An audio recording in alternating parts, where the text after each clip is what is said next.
Hey guys, welcome to another episode of Behind the Seams podcast. I'm Nunzio Signore, and today we have Mike Huber. He's a certified mental performance consultant. He's accredited by the Association of Applied Sport Psychology. He's also got his master's in sports psychology from JFK University, and he's the founder and host of the Freshman Foundation podcast, which prepares young athletes and families for every step in their athletic journey. More importantly, he's also a father to his two children, Patrick and Lucy, as well as an experienced business advisor. And what I thought was really interesting, he's an ex-baseball player, which we'll talk about later. Us at RPP, we're really interested in working with Mike, with our athletes, because not only does he have a great podcast and he has a great website to go onto and he has great articles, he's also an ex-baseball player. So we'd like to welcome to the show today, Mike Huber. Hey, welcome, Mike. Nunzio, thank you so much for having me. When my partner said, hey, man, you should get a mental performance coach on. And I'm like, man, I don't know anything about that. I was like, I've been a coach for 25 years, but I know nothing about the mental side of things. And with a sister as a psychologist, I kind of should. So I said, man, I gotta go research this guy a little bit, and so I don't just hand my ass to myself, on the podcast. So I went on your website and I read one blog, and then I was like, wow, that's great. And then I read another one, and I found myself sitting on my front porch reading about 7 or 8 of them. They're really great articles, man. I just have to tell you, they're awesome. Thank you. So can you first talk a little bit about what it is that a mental performance coach actually does? I think the best way I've heard it described is that mental performance coaches help athletes get their mind to work for them rather than against them. Because I think one of the things that, and you probably see this as much, if not more than I do, because you're with the athletes in the physical environment, is that they're so well trained nowadays, right? Their bodies are so well trained to execute the skills and movements that they're practicing. But then when they get into competition, their body forgets how to do it because their mind is creating the roadblocks to it, right? Whether 100%. It's mechanical, whether it's commitment to the process, to the skill, and now their mind is causing them to doubt, what they already know they know how to do. And so my job is to help them to find ways to make sense of that, right? To get the mind out of the way, right? What are the strategies that allow them to be confident in their ability to execute on something that they've done thousands of times, which it sounds like it should be easy, but it's not. Right. So in reading your stuff, one article that was really interesting to me is you mentioned the difference between mental and emotional roadblocks. Can you talk about each for a bit, what they are and what they mean? Yeah. So like I'll talk about it in the context of baseball, right?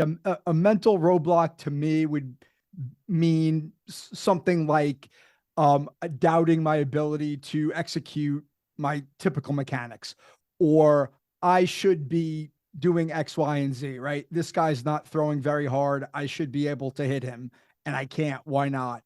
Now I start to doubt my ability, right? So it's really those thoughts that are contradictory to what away from the competitive environment. Maybe they become even more fundamental, right? They become limiting beliefs outside of competition. They become, I'm worried about, like, am I good enough to even be here, right? Sort of existential questions. So that's like getting out of your own head. Absolutely. Right. Emotionally, I think, a lot of times athletes react versus respond. And what I mean by that is that the emotions come up and they don't even realize that the emotions are coming up. They can't identify them. And now they're trying to overcome emotion with more force, like physical force or more emotion, which then compounds the problem, right? So it's recognizing a feeling, right? Don't react to the feeling, but kind of lean into it and feel like, okay, like I need to be more relaxed as opposed to getting more angry or more upset. That's not going to serve me well in the long run, right? So really, a lot of what I do is steeped in mindfulness, because without the ability to recognize what's going on in the present, whether it's identifying thoughts and identifying emotions, if I can't do that, then I'm probably just reacting, which is usually not in my best interest.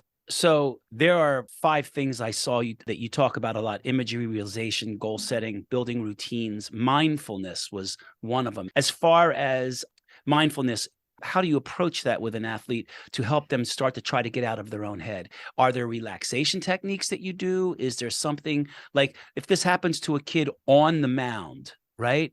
What's the go-to there for a kid like that? So I think it's a multi-layered answer, right? So mindfulness is really just the ability to be immersed in the present moment without judgment, right? So there's a lot of different ways to practice mindfulness. So to answer, I'll put your question to the side for just a second.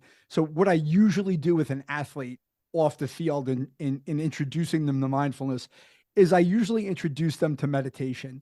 And I do that in a very, very manageable dose. I tell them, hey, 5 minutes is all you need a day of a guided meditation where someone's instructing you through the process and getting comfortable with that. Because at first, for a 16, 17, 18-year-old kid to sit down, close their eyes, try to quiet their mind, It's rough. it could be really overwhelming. Now, a lot of kids that I assign it to, I give it to, actually come back and really like it. They start to like realize, hey, like I can close my eyes and stop looking at my phone. Hey, I can relax. Hey, I can notice what's going on in the moment a little bit better, and I'm not going off the handle when things don't go my way. That's exactly the response that I want, right? So like I do it that way, but we could practice mindfulness through brushing our teeth, through chewing, right? Through eating our food, right? Are we paying attention to what we're doing? Or are we thinking about seven other things and just going through the motions, right? That's a great point. Right? Like our mind's somewhere else, but I'm we're going to here, practice that myself. right? Right. But even, and it's applicable in the facility, right? In terms of, am I going through the motions in my training, or am I committed to the present moment, everything that I'm doing? Am I getting the most to optimize my training? Right. So if a pitcher's on the mound, right, like it's the same idea, right? Most pitchers who are starting to lose it, if you want to call it that, on the mound, or they're starting to spiral, right? They're thinking about, I have to do X, right? They're thinking about the future. I need to get this guy out or else I'm going to get yanked. Or I should have thrown the guy, a fastball, or I should have spotted it better, and I didn't, and they're dwelling on the mistake that they made, 2 pitches ago. Well, if you're doing that, you cannot be in the present moment. So what I've had a lot of pitchers do in the past is write something in the bill of their cap that's meaningful. And when they catch themselves kind of spinning out of control, step off, call timeout, take a breath, take off your hat, and actually physically do something to remind you of where you are right now. A lot of times it's an acronym or maybe it's a visual, but that reminds them to reset. Hey, I got to be right here and make the next pitch. Otherwise, nothing else matters. So, Right.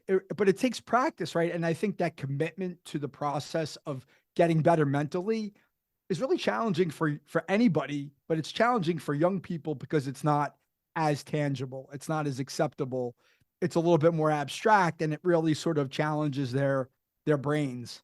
I had Alan Yeager on my podcast a few months ago, and we talked about how he teaches kids to get out of their head, and he talks about meditation. And I told him that I've been meditating on and off for probably about 30 years. Okay, me and my wife have been doing it, and every time we're consistent with it, our life gets better every single time. And then we kind of fall off the track and we realize, wow, bumpy road, a little bit of bumpy road, a little bit of a bumpy road, and kind of taps us on the shoulder and goes, hey, dude, time to meditate again. And we get serious about it. We actually make a conscious effort. Okay, Monday, we're going to start meditating again. And it's really just 5-10 minutes, right? Yeah.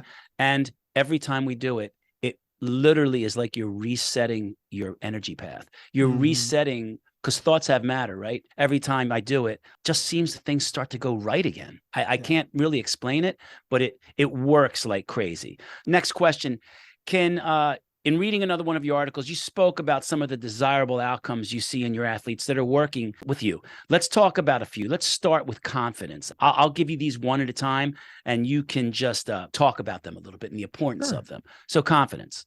Well, I mean, I think confidence is the term that comes up first and foremost when people think about mental performance coaching and they think about performance in general, right? Am I a confident athlete? Right. And I think a lot of times they think about positive psychology, or that phrase of like, it's always got to be hyper positive. To me, Confidence is being comfortable in your own skin, right? When things are going poorly, just as much as when they're going well, I know exactly who I am, and I know how to put it into perspective. I don't want to jump ahead, but that's confidence for me. Like, hey, I know I'm having a bad day. It's just a bad day. I can get back on track the next pitch. I'm not going to throw away the next 20 pitches because it's like, oh, I threw away the outing. This is crap. I'm going to move on. Right? No, like I'm having a bad day, but it doesn't mean I'm not good. Right? And I'm going to go be good right now, to me. And I think a lot of people just think about this sort of false, confidence, or this sort of like, I have to like convince myself that I'm great, or bravado. To me, that's not confidence at all. Confidence is like, I know who I am, know what I'm capable of. And when things aren't going well, that's okay too. But I know I have the ability to put myself right back on the track, and I'm not going on this. The metaphor I'll use with athletes is the roller coaster, right? It's, do I want to be on the great adventure roller coaster, or do I want to be on the kiddie roller coaster at Long Beach Island? And it's really just trying to like reduce the magnitude. So for me, confidence isn't so much about being hyper positive or, being like cocky. It's about knowing who I am as an athlete and feeling confident that I can overcome anything. Brian Bannister, pitching coach for the Giants, he said he always tells his guys when they're hitting a rut, he always tells them to remember how good they are. Yeah. And so there's a concept in sports psychology from the textbooks called self-efficacy theory, right? Which is effectively, it's confidence, but confidence in a skill specific environment or a specific environment. And the number one source of confidence is past success, right? You would not be where you are today if you weren't good at what you do, right? And I think because the human brain is predisposed to recognize threat and sort of push away the bad, we don't think about, hey man, like I've done this 1,000 times really well. I'm really good. Like I can do this. It's always like, oh, I'm not good enough anymore. It's time to move on, or I stink, because that's the way our brain works, right? But we have to consciously remind ourselves like, hey, there's a reason why we're here. We're really good at this game. Let me play devil's advocate. How do you deal with instilling confidence in a kid who maybe is playing baseball for the wrong reasons? And what I mean by that is you deal with a lot of young athletes, you told me, and I deal with young athletes as well. And in dealing with those young athletes, I deal with their parents. And I understand that sometimes a lot of these kids, unfortunately, don't even want to play baseball. They're playing baseball because their dad wants them to play baseball or wants them to get off their butt and do something.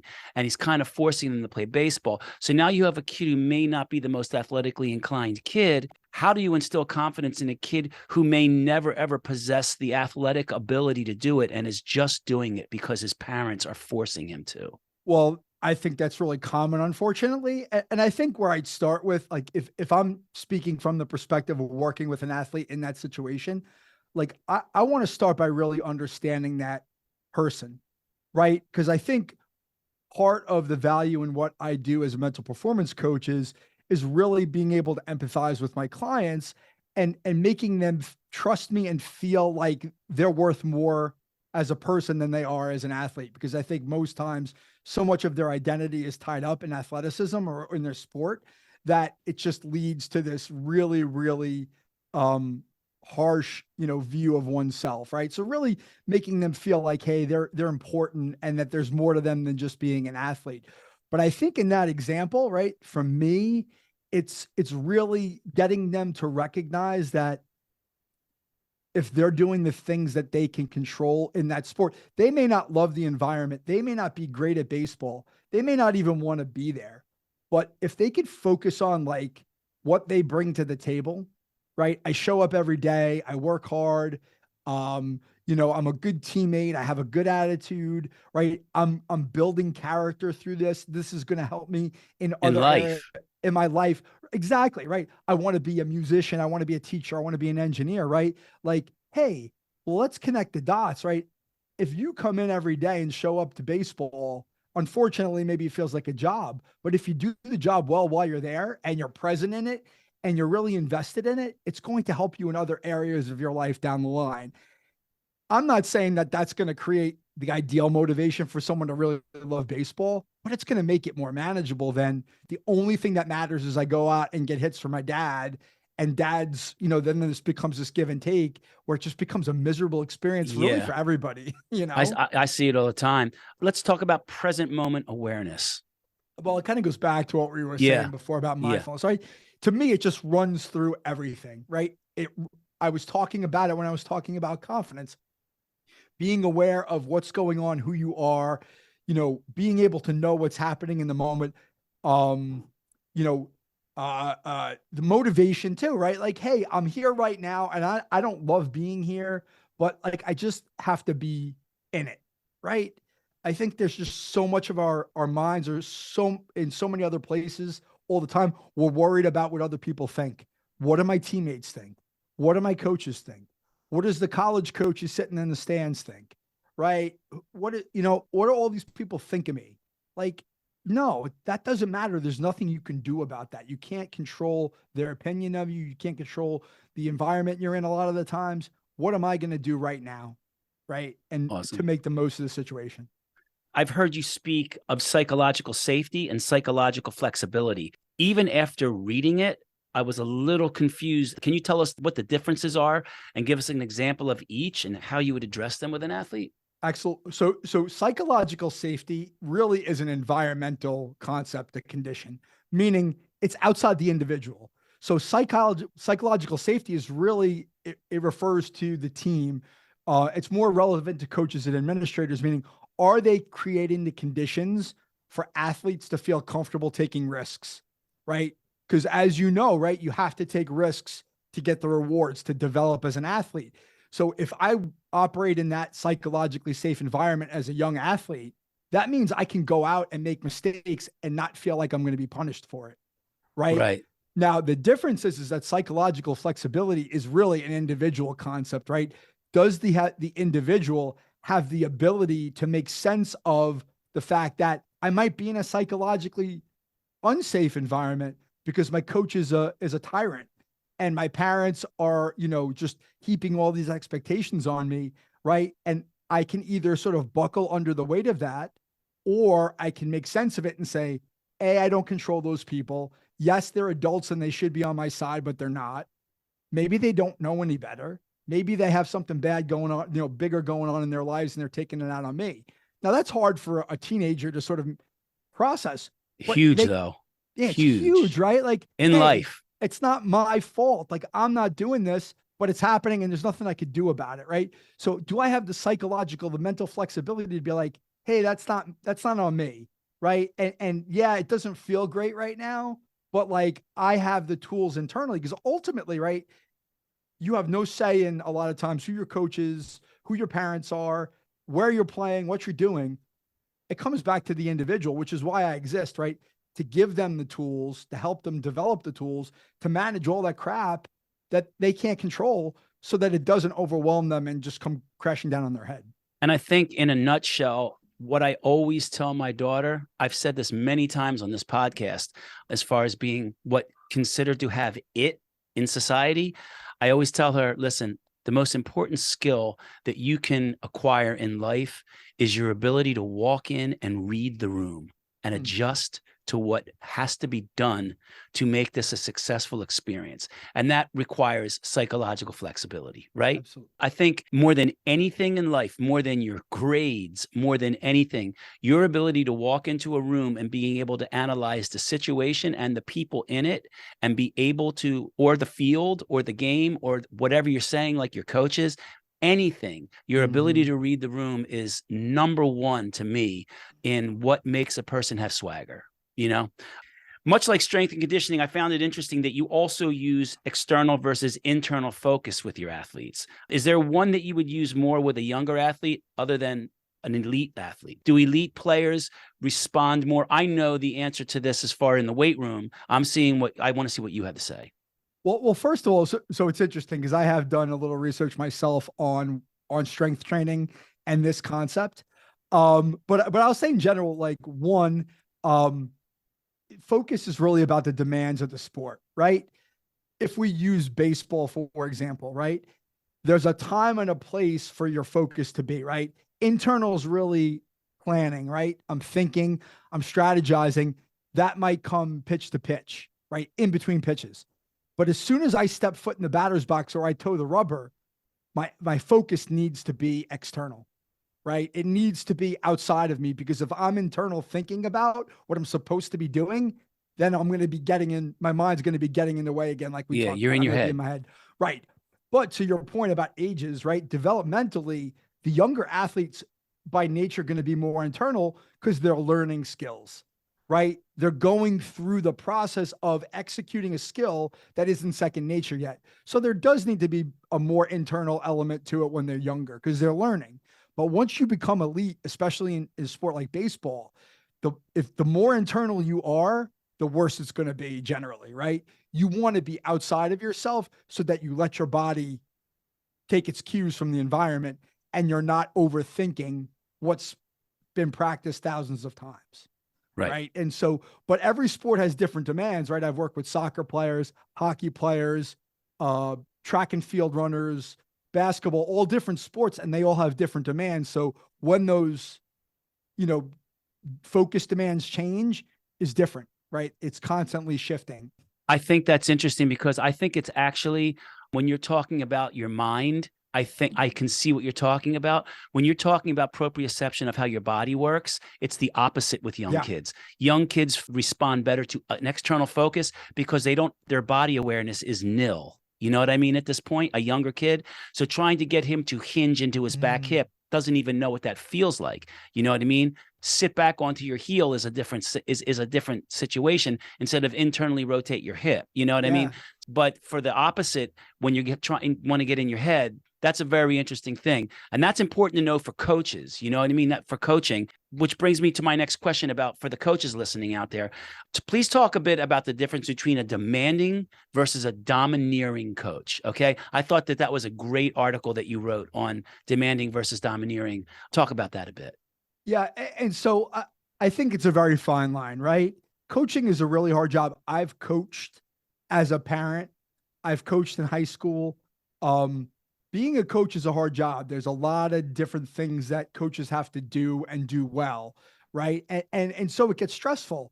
But I think ultimately, as a coach, right, if you think of a matrix, right, and this is a concept that I've become more familiar with recently, and I think it's really talks about this concept is support versus challenge. So what I mean by that is, if you're more supportive as a coach, you have the greater ability to challenge because there's trust there, right? So for me, a demanding coach is one that has built the support, the trust with the athlete, but they're challenging them to go be better, take those risks, but I'm going to push you toward it.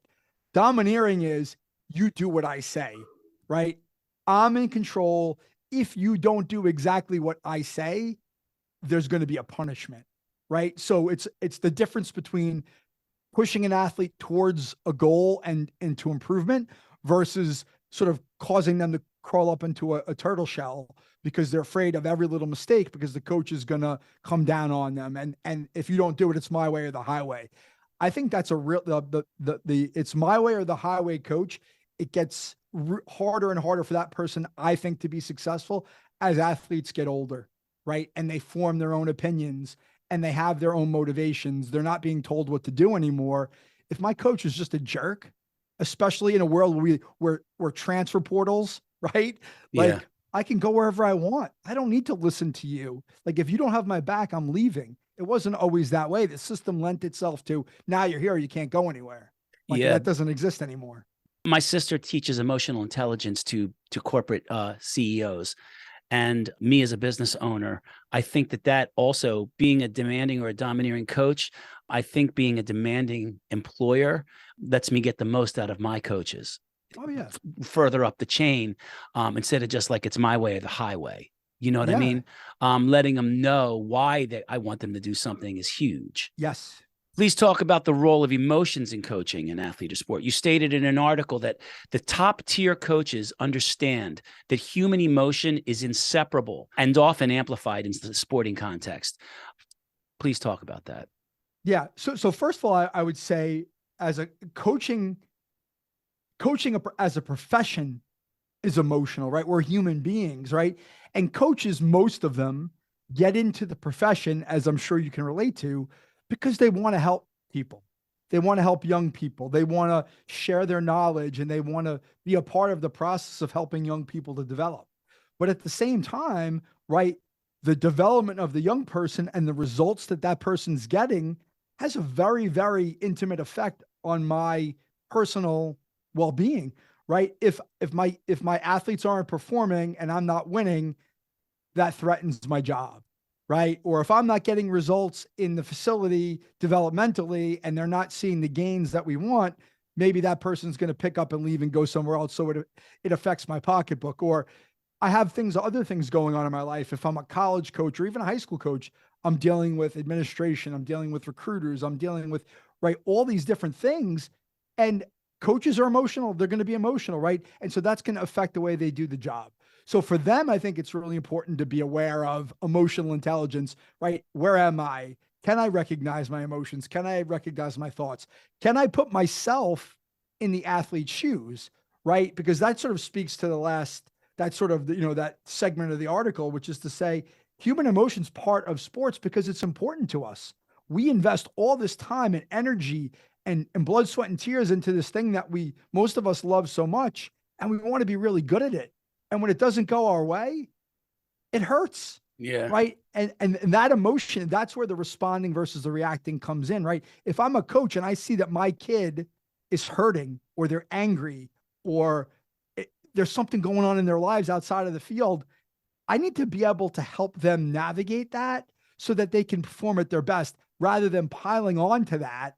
Right. And making it worse. Yeah. And I think that that's something that I've come to learn in my work is that coaches are really good, on-field coaches, sport coaches, really good, and they get hired based on technical understanding and tactical understanding, right? Tactical ability. But the emotional, the communication, like it's much less frequent that there's a filter for that in an interview process, or like that's prioritized over the knowledge of the sport. And you need to know your sport, but if you don't know how to communicate and build relationships with your players, it's going to be really hard to be a really good coach, especially now in the generation that we are coaching, in the world that we live in. Great. To piggyback right off emotions and being able to help your athletes with problems. My partner had 2 sons, brought them up through baseball. He said his one son in his senior year got the yips. He said, Nuns, it was one of the most awful experiences that I had to go through with my kid.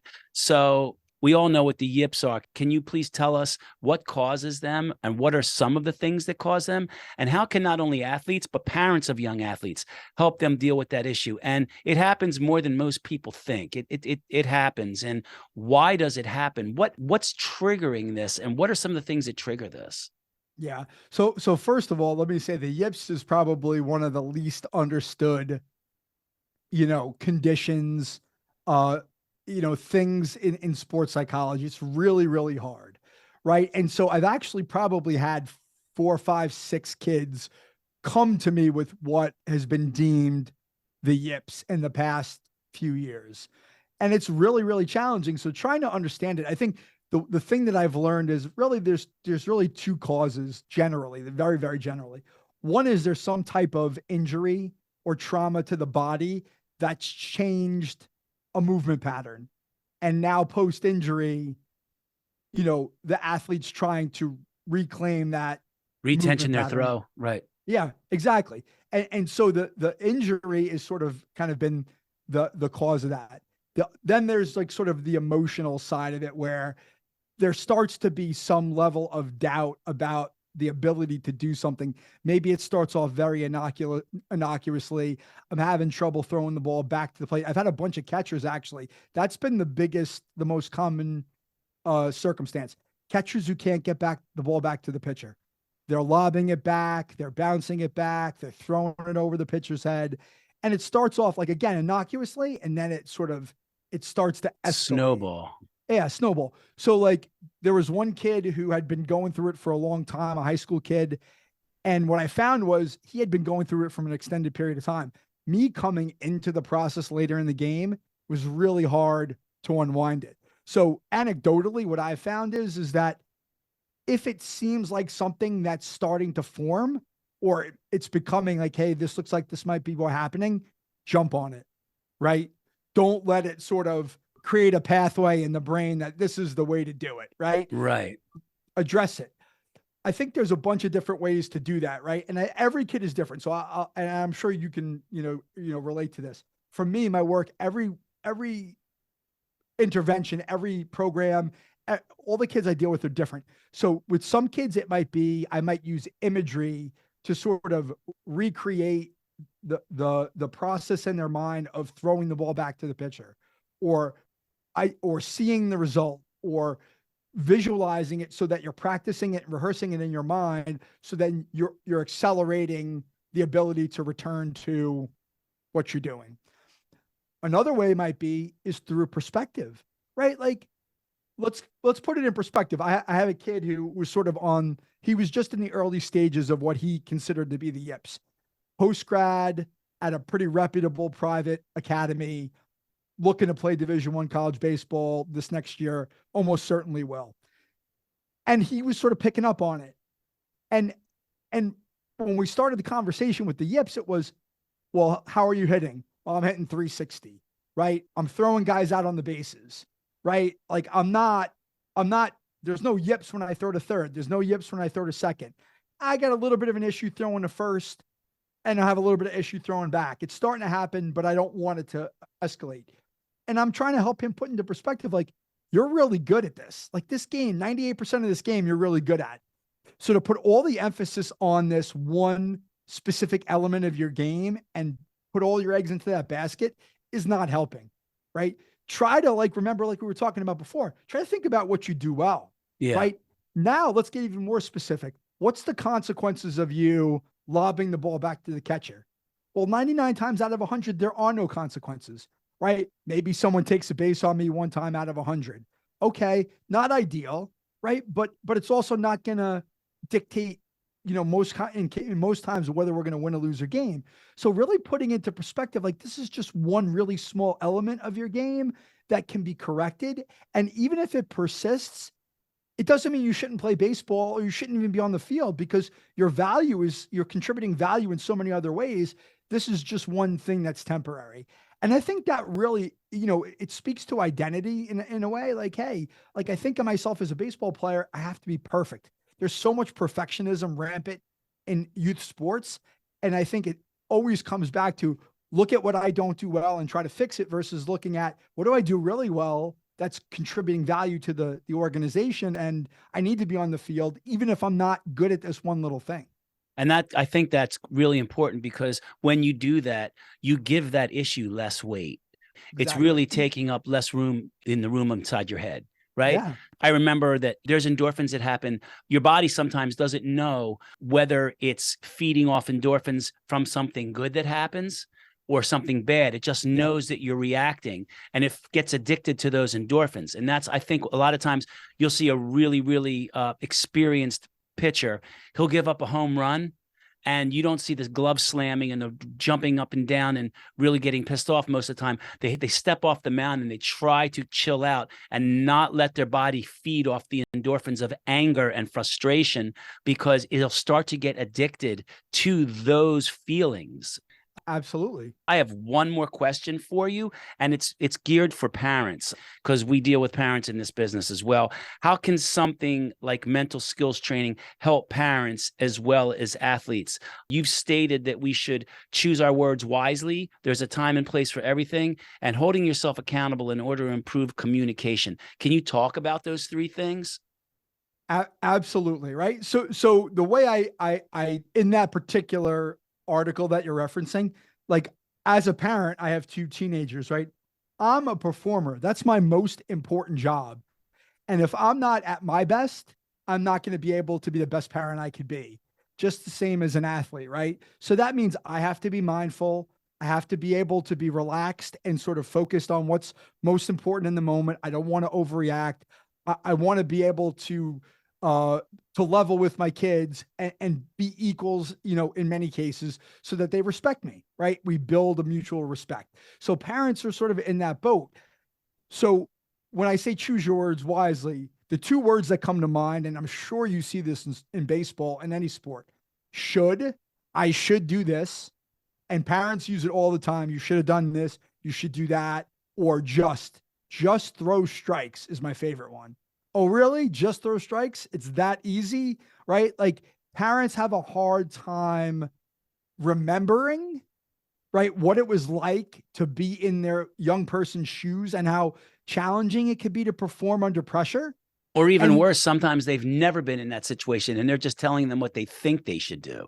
That's really frustrating. Right. And then, and the kids see through that too. A lot of times they're like, there's like a lack of credibility. So like, you know, I played baseball I'm 48. I've played probably 30 years of my life. I played through high school and then I picked it back up at 25 and I played into my early 40s. So I played a lot of baseball, have a lot of failure. To me, like as a guy who's played that much baseball, I understand how hard it is for these kids to play because it's a hard game, right? Game of failure. It's a game of failure. And I think parents need to understand that and they need to act accordingly, right? So when I say there's a time and a place for everything, right? It's, you know, one, during a game, the way you communicate from the stands is, you know, effort, controllable base feedback, and mostly positive, right? Coaching from the stands is not productive. Yelling isn't productive, right? Instruction, all these things, it becomes overload, right? And mortifying. And it's mortifying. Exactly. It's just not helping, right? And then when I say holding yourself accountable, meaning take responsibility when you're wrong. Listen, we're all human beings, right? Parents get emotional because they love their kids, and it's really important that they don't want their kids to hurt. They don't want their kids to fail. They want their kids to be the best. I get all of that. I've been there too. But so I'll give you an example. My daughter's 12. She's playing on a new soccer team this past summer. So back July 2022. She's on this new team and she's not doing something that I think she should be doing. Staying goal side. She's a defender. So I'm saying to her, it's like, stay goal side, stay goal side. She goes from the field. She goes, Dad, I have a coach, zip it. And I zipped it. And I knew she was right because this is what I do for a living. So after the game, I said, listen, I'm sorry. I shouldn't have said anything. And she's like, yeah, Dad. She's like, my coach is coaching me to come forward because we're trying to draw them into an offsides trap, which I didn't know. What's the point? The point is, I think I know what she's supposed to be doing, but I have no clue. So why am I trying to coach her on something that is contradictory to what her coach is telling her? Just shut your mouth. When you make a good play or play hard, great job, good effort, good hustle. Otherwise, zip it, you know? And so like as parents, if we hold ourselves accountable and take responsibility and say, hey, I'm sorry, I was wrong, that's going to go a long way to building the trust with your kid to the point that you can continue to push them and challenge them off the field because now they know you have their best interests at heart and it's not just about you being right. I see it all the time. I see it with the dads and the moms that come in here. Their kid's velo could be going at 5 or 6 miles an hour, and now they're not on the velo path anymore. Now they're like, well, why aren't you throwing strikes? Anytime something good happens for the kid, they kind of bypass the, hey man, great job, and they start with the next goal they want to set, and before they even let give the kid any kudos for getting past the first bump in the road, right? Mike, this has been great. We've been talking to Mike Huber, a certified mental performance consultant. He's going to be working with our athletes at RPP. We're really, really excited about this part of bringing the mental performance into our, our long-term athletic development. So player development as well. Mike, how can people reach you? The best way to find me is to go to my website, michaelv.vincenthuber.com. All of the articles you referenced, you could schedule time to talk to me. You can go to find all my socials. Everything is sort of in one spot. So I would say go there. My phone number's there. You can reach out anytime. Awesome. And you can reach me at Nunzio Signore, Signore, or my facility at RPP_baseball on Twitter or Instagram. The website is rocklandpeakperformance.com, and I have a book out from Human Kinetics, and you can get it on Amazon as well. Velocity-based training, how to apply science, technology, and data to maximize performance. Once again, we've been talking to certified mental performance consultant Mike Huber. Mike, thanks for being on the show. Until next time, we'll see you on the next episode of the Behind the Seams podcast. Thanks a lot.